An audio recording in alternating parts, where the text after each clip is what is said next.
king! Dracarys! War is intolerable. We have been deceived into thinking that we must be part of it. I say the moment we committed to fighting, we already lost. What's up, Headless Horde? Welcome back to the channel. Today we're going to talk about Satine. In a galaxy torn by war, the notion of pacifism can seem naively idealistic to some, but not to the Duchess of Mandalore, Satine. As Mandalore's latest civil war ends, she sees the culture's warrior past as the root of its problems, and she rebuilds the government upon the non-violent principles of the new Mandalorians. What follows are assassination attempts, another civil war, and the rise of a violent insurgent group called Death Watch, which of Satine's own sister, Bo-Katan, is a member of. Satine remains convinced throughout that these new rules are Mandalore's only hope for a new future. As we learn in Star Wars, The Clone Wars, Satine keeps Mandalore neutral in the conflict, despite her complicated past with Jedi Obi-Wan Kenobi and her friendship with Senator Padme Amidala. She leads her people through numerous hardships, such as a corruption of the Prime Minister and the influence of a dangerous black market. And she's able to do so in part because she raises an eyebrow at everything happening around her. When Obi-Wan tries to argue in favor of the Jedi's role in the Clone Wars, she states an observation: the work of the peacemaker is to make sure that conflict does not arise.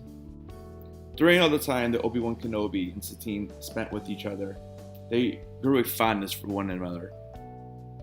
They were in love, but because Obi-Wan was part of the Jedi Order, he was unable to allow his feelings to mature. Satine would soon learn that criminal gangs called the Shadow Collective were attacking different parts of Mandalore. Immediately, she suspected the Death Watch, but an arrival by Pre Vizsla himself shot down those accusations, and he told her that he would take care of the issue. Satine would eventually be ousted by Vizsla and thrown into prison. Vizsla's former allies, Darth Maul and Savage Opress, came into her cell asking if there was any other political prisoners beside her. With an indirect comment from Satine, the Sith brothers chose Elmec, who she was in prison next to be their puppet ruler as they challenged and defeated Vizsla for control of Death Watch. As Maul began to settle into his new power, a small group consisting of Satine's loyal followers and Death Watch mounted an attempt to rescue the Duchess. This was led by Corky, her nephew, and Bo-Katan, her sister. During the rescue attempt, Satine began to record a transmission to Obi-Wan Kenobi, telling him that she had lost Mandalore and that Elmec was in power. Although she was able to send the transmission, she was later recaptured and arrested. Although Bo-Katan, Corky, and the rest of the rescue party did manage to escape. Elmec went back and informed Maul of Satine's transmission. Maul had planned for Satine to reach out to Obi-Wan, and mused that her actions had only brought him closer to his ultimate goal. After Obi-Wan returned to Mandalore, he attempted to rescue Satine. The ship that they were piloting that was trying to make the escape was shot down, and eventually Maul and Opress captured both of them. Kryze and Kenobi were brought before Maul in the Sundari throne room, where Satine was made to kneel beside the throne.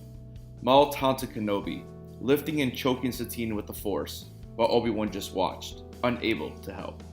Obi-Wan at first struggled against his captors as Satine was hurt by Maul, who preyed on the Jedi's love for the Duchess and used her as bait to his dark emotions.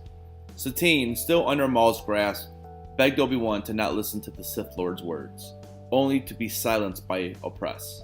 Obi-Wan assured Maul that the Sith Lord could kill him, but his resolve would never be broken. Kenobi tried to identify with Maul, bringing up his horrific past, which angered the Sith Lord. A furious Maul remarked that the perfect tool for his vengeance was now available to him, and that he could finally watch the Jedi Master suffer as he had. Drawing the darksaber, Maul tightened his grip on Satine and forcefully pulled the Duchess toward him. impaling her with the ancient saber as Obi-Wan watched in despair. As Maul dropped Satine's dying body to the floor, Kenobi rushed to her side and gently held her. While Satine held the side of Obi-Wan's face, she professed her love for Obi-Wan in her dying breath before passing away in his arms. Obi-Wan had once stated that he would have left the Jedi Order for Satine. If this would have happened and Satine lived, how do you think that would have affected Star Wars moving forward? Let me know about that in the comments down below. Thanks a lot for watching the video. I hope you enjoyed it. And don't forget, keep those heads on. I'll see you guys in the next video.